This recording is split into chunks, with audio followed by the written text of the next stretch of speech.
ধোনির চেন্নাইয়ের বিশেষ অনুরোধে মোস্তাফিজ আইপিএল খেলতে আবারও চেন্নাইয়ের পথে, যে কারণে মোস্তাফিজ আবারও আইপিএল খেলতে যাচ্ছেন। আজ রাজস্থান রয়্যালসের বিপক্ষে জয় পেয়েও স্বস্তিতে নেই ধোনির চেন্নাই। ১৩ ম্যাচে ৭ জয়ে পয়েন্ট টেবিলের ৩ নম্বরে থাকলেও দুশ্চিন্তা কমছে না চেন্নাইয়ের। আর মাত্র একটি খেলা বাকি আছে। ডু অর ডাই ম্যাচে ধোনির চেন্নাইকে জিততেই হবে, কিন্তু চেন্নাইয়ের ভঙ্গুর বোলিং দিয়ে ম্যাচ জিততে পারবে এমন নিশ্চয়তা ধোনি নিজেও দিতে পারছেন না। দলের প্রধান বোলার মোস্তাফিজ দেশে ফিরে গেছে অনেক আগেই। অপরদিকে পাথিরানাও ইনজুরিপ্রবণ। এমন গুরুত্বপূর্ণ সময়ে আবারও ফিজের ডাক পড়েছে। জিম্বাবুয়ে সিরিজ শেষ হয়েছে আজই। যুক্তরাষ্ট্রের বিপক্ষে খেলা শুরু হতে আরও অনেক দেরি।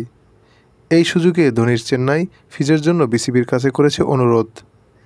বিসিবি চেন্নাইয়ের অনুরোধে সায় দিলেই মোস্তাফিজকে আবারও দেখা যেতে পারে আইপিএলে। মোস্তাফিজ আইপিএলে ফিরলে সেটা হবে ধোনির চেন্নাইয়ের জন্য বিশাল সুখবর।